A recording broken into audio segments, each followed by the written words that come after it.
कच्ची सड़क के नुकीले पत्थर नंगे पैरों में ऐसे चुभ रहे थे जैसे किसी ने अंगारे बिछा दिए हों। हर कदम पर खून की एक लकीर धूल भरी जमीन पर अपना निशान छोड़ती जा रही थी। सेठ राघव दास के सफेद कुर्ते पर अब धूल और पसीने की परतें जम चुकी थीं और उनके होंठ सूखे पत्तों की तरह चटक गए थे। कल तक जो जयपुर के सबसे प्रतिष्ठित व्यापारियों में से एक थे, आज वह एक बेनाम थके हारे पदयात्री थे जिनकी मंजिल अज्ञात थी और भविष्य अंधकारमय। उनकी आंखें सामने दूर अंधेरे में टिकी थी जहां शायद खाटू का रास्ता था, लेकिन उनका मन अभी भी 80 किलोमीटर पीछे जयपुर की उस हवेली में अटका हुआ था जिसकी नीलामी में अब बस कुछ ही घंटे बाकी थे। उन्हें लगा जैसे हवा में नीलामीकर्ता की आवाज गूंज रही है। 5 करोड़, जैसे उनके कानों में बृजमोहन की विश्वासघाती हंसी सुनाई दे रही है, जैसे उनके पुश्तैनी घर की दीवारें उन्हें पुकार रही हैं। एक पल के लिए उनके कदम लड़खड़ाए। शरीर ने जवाब दे दिया था। वह सड़क के किनारे एक पत्थर पर बैठ गए, अपना सिर घुटनों में छिपा लिया और एक बच्चे की तरह सिसकने लगे। उनकी हिम्मत का बांध टूट चुका था। क्यों श्याम? उनके सूखे होठों से एक बेआवाज पुकार निकली। क्या मेरी भक्ति इतनी कमजोर थी? क्या मेरा विश्वास इतना खोखला था कि तुम मुझे इस हाल में अकेला छोड़ दोगे? आज मेरी ही नहीं, तुम्हारी भी लाज दांव पर है। अगर मैं हार गया तो दुनिया कहेगी कि हारे का सहारा बस एक झूठी कहावत है। उन्होंने अपनी नम आंखें उठाईं और आसमान की ओर देखा, जहां भोर का पहला तारा टिमटिमा रहा था, ठीक उनके खाटू वाले श्याम की नथ की तरह। उसी तारे को देखते हुए उन्होंने एक अंतिम समर्पण किया।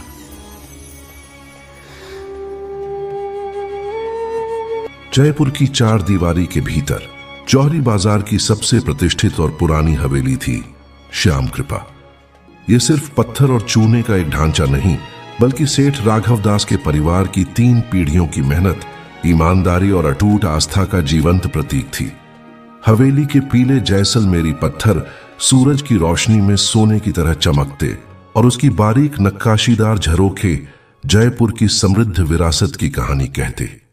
हवेली के ठीक बीच में एक भव्य आंगन था जिसके केंद्र में तुलसी का चौरा और एक छोटा पर अत्यंत जागृत मंदिर था जिसमें खाटू के श्याम बाबा का मुस्कुराता हुआ विग्रह स्थापित था। सेठ राघव दास अपने पिता सेठ गिरधारी लाल के एकमात्र वारिस, उस विरासत के सच्चे वाहक थे। उन्होंने न केवल अपने पिता के कपड़ों के कारोबार को संभाला, बल्कि अपनी सूझबूझ और मेहनत से उसे नई ऊंचाइयों पर पहुंचाया। राघव टेक्सटाइल्स का नाम आज पूरे भारत में गुणवत्ता और विश्वास का पर्याय बन चुका था। उनके गोदाम हमेशा बेहतरीन कपड़ों से भरे रहते और उनके कर्मचारी उन्हें मालिक नहीं बल्कि परिवार का मुखिया मानते थे। राघव सेठ की दिनचर्या श्याम बाबा के इर्द गिर्द ही घूमती थी। ब्रह्म मुहूर्त में उठकर स्नान के बाद उनकी पहली मंजिल हवेली का वही छोटा मंदिर होता। वह खुद अपने हाथों से बाबा का श्रृंगार करते, इत्र लगाते, ताजे फूलों की माला पहनाते और फिर घंटों उनके सामने बैठकर श्री श्याम चालीसा का पाठ करते। उनकी पत्नी शांता देवी एक सच्ची धर्मपरायण स्त्री थीं और इस भक्ति में वह सदैव उनके साथ रहती। उनके लिए व्यापार, परिवार, जीवन सब कुछ बाबा श्याम का ही दिया हुआ प्रसाद था। उनकी भक्ति केवल पूजा पाठ तक सीमित नहीं थी। हर महीने की शुक्ल पक्ष की एकादशी को, चाहे काम कितना भी जरूरी क्यों ना हो, राघव सेठ खाटू धाम के लिए निकल पड़ते। वह निशान पवित्र ध्वज लेकर जयपुर से खाटू तक की पदयात्रा में शामिल होते, आम भक्तों की तरह भजन गाते और बाबा के दरबार में पहुंचकर अपने पूरे महीने का लेखा जोखा उनके चरणों में रख देते। बाबा, यह कमाई भी तेरी, यह बरकत भी तेरी, हम तो बस तेरे दिए हुए काम को संभालने वाले मुनीम हैं, वह अक्सर कहते। उनकी दानवीरता के किस्से भी जयपुर में मशहूर थे। उनकी दुकान पर आया कोई भी जरूरतमंद कभी खाली हाथ नहीं लौटता था। सर्दियों में गरीबों को कंबल बांटना, गर्मियों में प्याऊ लगवाना और हर फाल्गुन मेले में खाटू में एक विशाल भंडारा आयोजित करना उनके जीवन का अभिन्न अंग था। इस सुनहरे जीवन में राघव सेठ का सबसे बड़ा विश्वास पात्र था बृजमोहन। बृजमोहन एक गरीब परिवार का लड़का था जिसे सेठ गिरधारी लाल ने तरस खाकर अपनी दुकान पर एक छोटे से काम के लिए रखा था। राघव सेठ ने उसे अपने छोटे भाई की तरह पाला, उसे पढ़ाया लिखाया और व्यापार के सारे गुण सिखाए। आज बृजमोहन राघव टेक्सटाइल्स का मुख्य मुनीम था। राघव सेठ उस पर आंख मूंद कर भरोसा करते थे। सारे बही खाते, बैंक के काम और यहां तक कि तिजोरी की चाबियां भी बृजमोहन के पास ही रहती थीं। राघव सेठ कहते, बृजमोहन मेरा दाहिना हाथ है, उसके बिना मैं इस कारोबार की कल्पना भी नहीं कर सकता। लेकिन शायद वह यह नहीं जानते थे कि जिस हाथ को वह अपना सहारा समझ रहे थे, वही हाथ धीरे धीरे उनकी नींव खोद रहा था। बृजमोहन की आंखों में अब कृतज्ञता की जगह लालच की एक सूक्ष्म परत चढ़ने लगी थी। वह राघव सेठ की भक्ति को, उनका भोलापन और उनके विश्वास को उनकी कमजोरी समझने लगा था। वह उस साल की दिवाली के कुछ दिनों बाद की बात है। बाजार में रौनक थी और राघव टेक्सटाइल्स के गोदामों से माल ट्रकों में भरकर देश के कोने कोने में जा रहा था। राघव सेठ हमेशा की तरह अपनी भक्ति और दान पुण्य में व्यस्त थे और व्यापार की पूरी बागडोर बृजमोहन के हाथों में थी। एक दिन जब राघव सेठ बैंक में किसी निजी काम से गए तो मैनेजर ने उन्हें अपने केबिन में बुलाया। मैनेजर थोड़ा हिचकिचाते हुए बोला, सेठ जी, एक बात पूछनी थी। आपने पिछले 3 महीनों में व्यापार के नाम पर जो 50 करोड़ का भारी भरकम कर्ज लिया है, क्या उसकी कोई नई योजना है? बस हम अपने रिकॉर्ड के लिए पूछ रहे थे। राघव सेठ के पैरों तले जमीन खिसक गई। 50 करोड़ का कर्ज? कैसा कर्ज? मैंने तो 1 रुपए का भी कर्ज नहीं लिया। हमारी कंपनी तो हमेशा कर्ज मुक्त रही है। मैनेजर ने कुछ फाइलें निकाली और दिखाया। हर कागज पर राघव सेठ के हस्ताक्षर थे। हर आवेदन पत्र बृजमोहन द्वारा सत्यापित था। पैसा किश्तों में निकाला गया था और अलग अलग शेल कंपनियों, फर्जी कंपनियों में ट्रांसफर कर दिया गया था, जिनके पते भी फर्जी थे। राघव सेठ का सिर चकरा गया। उन्हें अपनी आंखों पर विश्वास नहीं हो रहा था। वह कांपते हुए हाथों से घर लौटे। उन्होंने बृजमोहन को बुलाया। बृजमोहन आया। उसके चेहरे पर हमेशा की तरह वही भोली मुस्कान थी। बृजमोहन, राघव सेठ की आवाज भारी थी। यह क्या है? उन्होंने बैंक के कागज उसके सामने रख दिए। कागजों को देखकर बृजमोहन की मुस्कान एक कुटिल हंसी में बदल गई। ओह, तो आपको पता चल ही गया सेठ जी। मैं तो सोच रहा था कि आपको और कुछ महीने आपके श्याम बाबा की भक्ति में डूबे रहने दूं। बृजमोहन, यस, ये तुमने क्या किया? मैंने तुम्हें अपना भाई समझा। राघव सेठ की आंखों में आंसू थे। भाई? बृजमोहन जहरीले अंदाज में हंसा। भाई और मालिक में फर्क होता है सेठ जी। मैं सारी जिंदगी आपकी जूठन पर नहीं पल सकता था। आपने मुझे काबिल बनाया और मैंने अपनी काबिलियत का इस्तेमाल किया। यह सारा कारोबार, यह सारी संपत्ति अब मेरी है। मैंने धीरे धीरे कंपनी के सारे शेयर और संपत्तियां इन फर्जी कंपनियों के नाम कर दी हैं, जिनका मालिक मैं हूं। और यह कर्ज, यह तो आपके नाम पर है। अब आप इसे चुकाइए या जेल जाइए। यह कहते हुए उसने कुछ और कागज निकाले, जिसमें यह साबित किया गया था कि राघव टेक्सटाइल्स अब कानूनी तौर पर उसकी संपत्ति थी। उसने राघव सेठ पर ही धोखाधड़ी और गबन का झूठा मुकदमा भी दायर कर दिया था। अगले कुछ हफ्तों में राघव सेठ की दुनिया उजड़ गई। जिन बैंकों ने उन्हें हमेशा सम्मान दिया था, उन्होंने कर्ज वसूली के नोटिस भेजने शुरू कर दिए। जिन व्यापारियों के साथ उनके पीढ़ियों के संबंध थे, उन्होंने अपना माल वापस मांगना शुरू कर दिया। उनके घर पर लेनदारों की भीड़ लगने लगी। जिन रिश्तेदारों और दोस्तों की उन्होंने शादियों और बीमारियों में लाखों की मदद की थी, वे अब सड़क पर देखकर मुंह फेर लेते थे। अदालत में भी बृजमोहन ने झूठे गवाहों और जाली कागजातों का ऐसा जाल बुना कि राघव सेठ खुद को निर्दोष साबित नहीं कर पा रहे थे।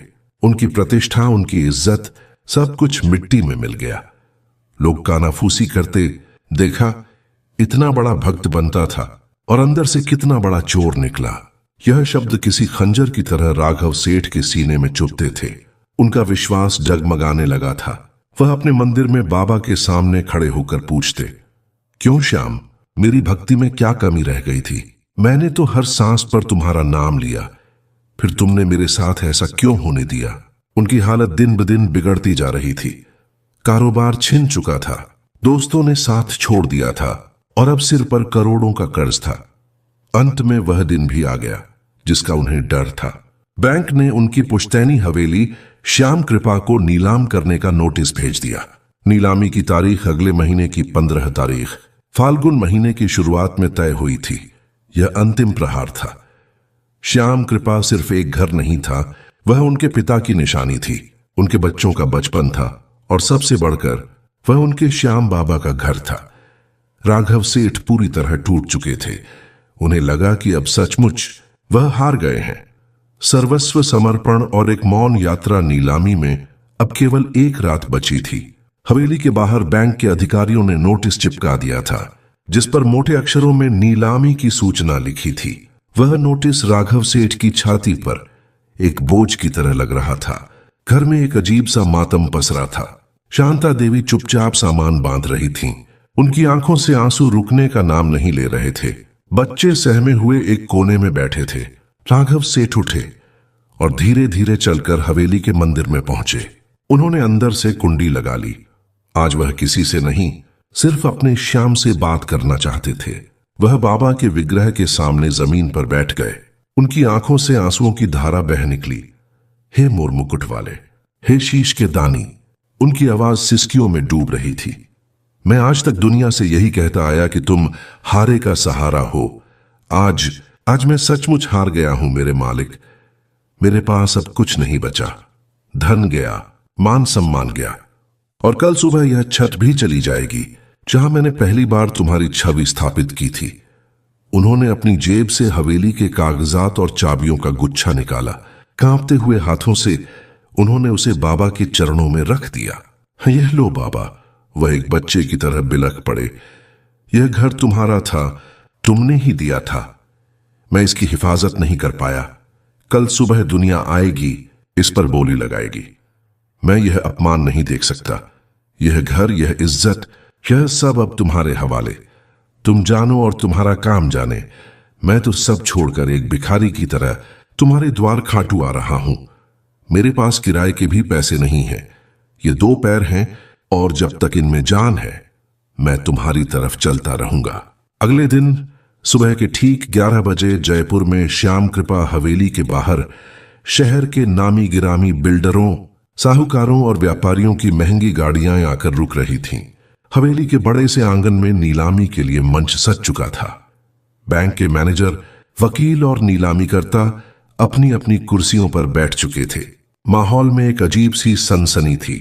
हर कोई जानता था कि यह हवेली सिर्फ एक संपत्ति नहीं, बल्कि जयपुर की पहचान का एक हिस्सा है, और आज वह किसी और की होने जा रही थी। बृजमोहन भी वहां मौजूद था। वह सबसे अगली कतार में बैठा था। उसके चेहरे पर विजय की मुस्कान थी। उसने सोचा था कि वह खुद ही सबसे ऊंची बोली लगाकर इस हवेली को खरीदेगा और राघव सेठ के स्वाभिमान को हमेशा के लिए कुचल देगा। ठीक उसी समय लगभग 80 किलोमीटर दूर राघव सेठ अपने सफर के अंतिम पड़ाव पर थे। उनका शरीर पूरी तरह थक चुका था। पैरों के छाले अब गहरे घाव बन चुके थे। उनके कपड़े धूल और पसीने से सने थे, लेकिन उनकी आंखों में एक दिव्य चमक थी। खाटू धाम का भव्य तोरण द्वार अब उन्हें दिखाई दे रहा था। मंदिर के शिखर पर लहराता केसरिया ध्वज निशान जैसे उन्हें अपनी ओर बुला रहा था। जयपुर में नीलामीकर्ता ने हथौड़ा खटखटाया। लेडीज एंड जेंटलमैन, हम सेठ राघव दास की संपत्ति श्याम कृपा हवेली की नीलामी शुरू करते हैं। इसकी शुरुआती बोली 5 करोड़ रुपए है। पहली बोली लगी 5 करोड़ 10 लाख। दूसरी बोली 5 करोड़ 50 लाख। बोली धीरे धीरे बढ़ने लगी। बृजमोहन बस सही मौके का इंतजार कर रहा था। उधर खाटू में राघव सेठ मंदिर की पवित्र सीढ़ियां चढ़ रहे थे। हर सीढ़ी पर वह अपना सिर टिकाते और कहते, बाबा मैं आ गया। उनके कानों में मंदिर से आती भजनों की मधुर ध्वनि गूंज रही थी। दीनानाथ मेरी बात, चानी कोनी तेरे से जयपुर में बोली 7 करोड़ तक पहुंच चुकी थी। माहौल गर्म हो गया था। तभी नीलामी हॉल के दरवाजे पर एक हलचल हुई। सबका ध्यान उस ओर गया। एक अनजान मगर बेहद प्रभावशाली दिखने वाला शख्स अंदर दाखिल हुआ। उसने साधारण सफेद कुर्ता पायजामा पहना हुआ था। कंधे पर एक कश्मीरी शॉल था। उसका चेहरा शांत और सौम्य था, लेकिन उसकी आंखों में एक ऐसा तेज था कि सबकी निगाहें उस पर टिक गईं। उसके साथ 2 अंगरक्षक भी थे, जिनके हाथों में बड़े बड़े ब्रीफकेस थे। वह शख्स चुपचाप आकर सबसे पीछे की कुर्सी पर बैठ गया। किसी ने उसे पहले कभी जयपुर में नहीं देखा था। नीलामीकर्ता ने फिर पूछा, 7 करोड़ एक बार, 7 करोड़ 2 बार? तभी पीछे से एक शांत पर दृढ़ आवाज आई, 10 करोड़। पूरे हॉल में सन्नाटा छा गया। सबने मुड़कर उस अनजान शख्स को देखा। एक झटके में 3 करोड़ की बोली बढ़ाना कोई मामूली बात नहीं थी।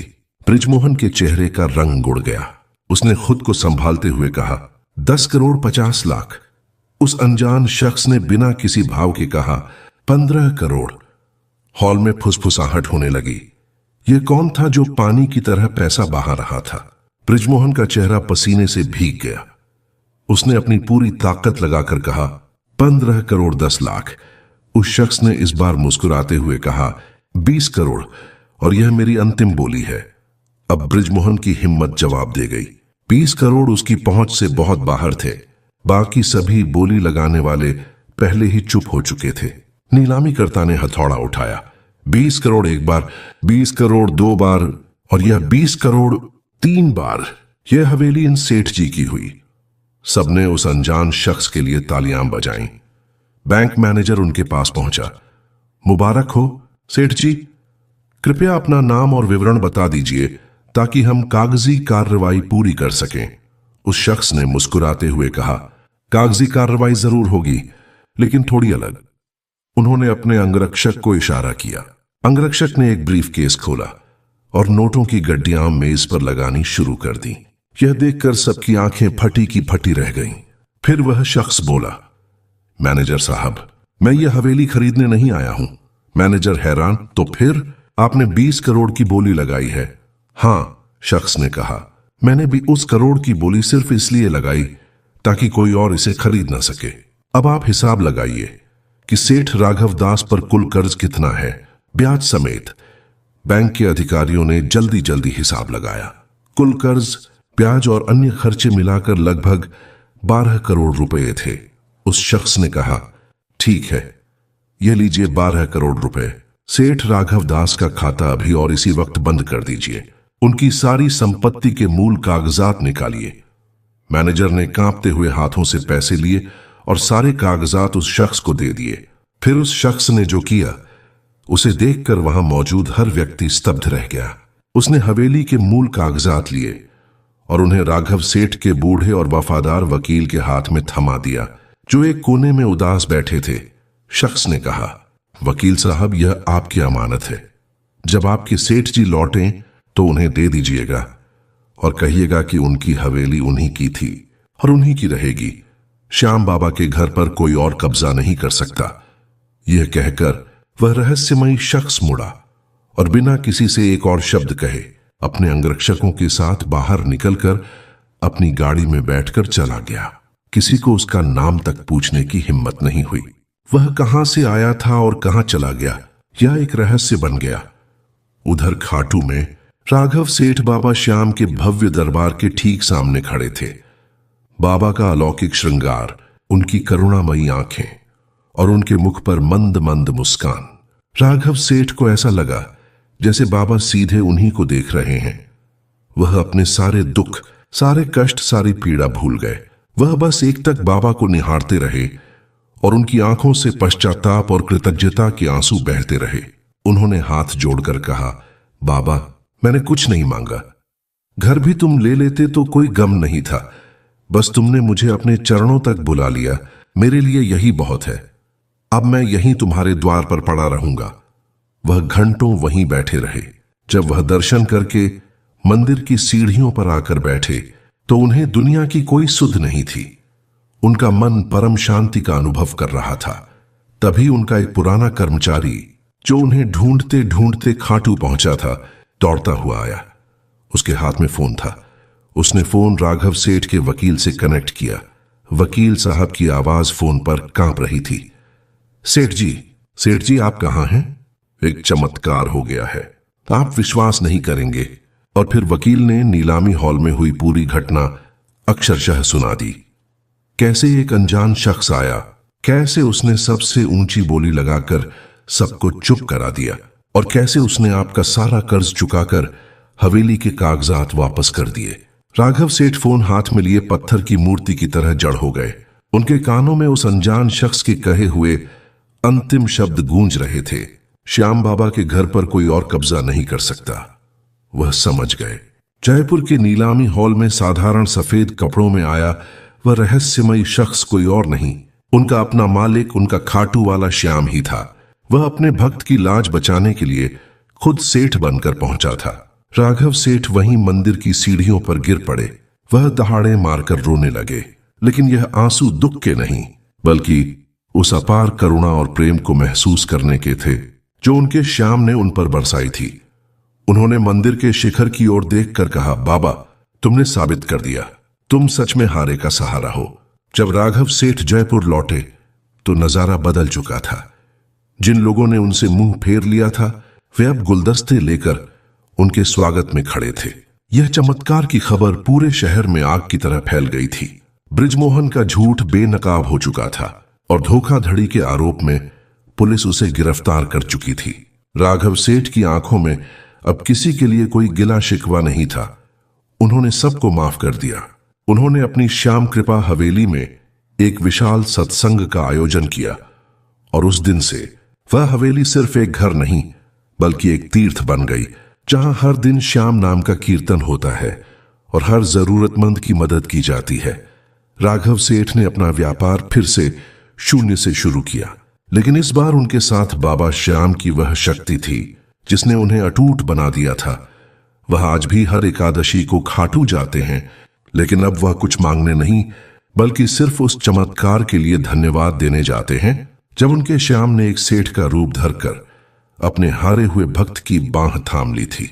प्रिय मित्रों, अगर आपको ये वीडियो अच्छी लगी हो तो चैनल को लाइक और सब्सक्राइब जरूर करें। बाबा श्याम की कृपा आप सभी पर बनी रहे। जय श्री श्याम।